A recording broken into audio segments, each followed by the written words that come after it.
fight begins. India sends 50 warships join Australia, US and Japan naval exercise in South China Sea. India invite Australia to the Malabar naval exercise, even as tensions between New Delhi and Beijing continue to soar. Talks are also on over whether or not the annual naval exercise should be postponed this year, the print has learned. According to top Indian diplomatic and defense sources, New Delhi has not yet officially communicated to Canberra whether it can be part of the annual Malabar exercise that takes place between India, Japan and the US. This comes at a time when India is engaged in a major border standoff with China, touted as the most serious challenge New Delhi faced since the 1962 war, in the Ladakh sector of the Line of Actual Control (LAC). Inviting Australia to the Malabar at this juncture would mean a major signaling to Beijing that countries are standing up against China within the larger Indo-Pacific construct. A senior Navy officer explained that the importance of Australia is its geographical location, in the deep South Indian Ocean, from where the far reaches of choke points such as the Sunda Strait and the Wetter Strait can be kept under surveillance for approaching Chinese ships and submarines. So it is important both politically and militarily to have Australia as an ally in the Quad, the officer said, adding that the Malabar exercise will check interoperability between the navies and as an instrument of foreign policy. It will definitely be a messaging to China, the officer added.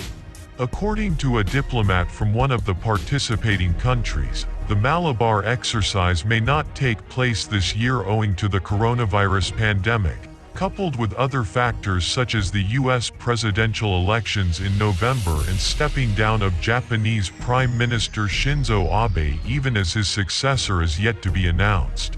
India is gearing up to hold a foreign ministers meeting of the Quad, the US, India, Australia and Japan in October.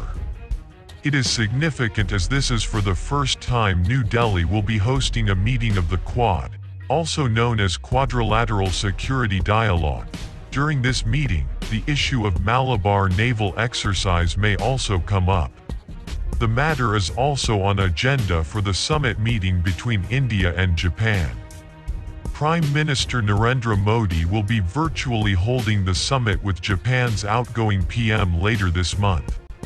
India and Japan also expected to sign the crucial Defense Logistics Pact, Acquisition and Cross-Servicing Agreement (ACSA).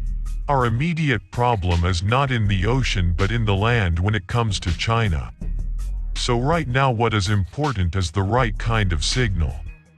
Inviting Australia at this time may create some disturbance in the dialogue process that is going on between India and China, said Rajiv Bhatia, former diplomat and distinguished fellow at Gateway House, a Mumbai-based think tank. When and if Malabar will be held, Australia will be invited. But right now India's priorities are different.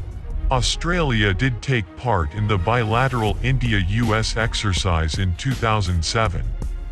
But even after Japan joined in 2015, New Delhi did not show any interest in inviting Canberra due to the latter's proximity with Beijing, and also India did not want to upset its own equation with China.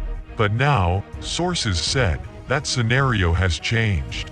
China's increasing aggression with countries within the Indo-Pacific region, coupled with the pandemic, has led to a paradigm shift in the bilateral ties between Canberra and Beijing. In July this year, Modi and his Australian counterpart Scott Morrison upgraded their ties to the level of comprehensive strategic partnership, as both signed the long-pending Mutual Logistics Support Agreement paving the way for greater defense cooperation.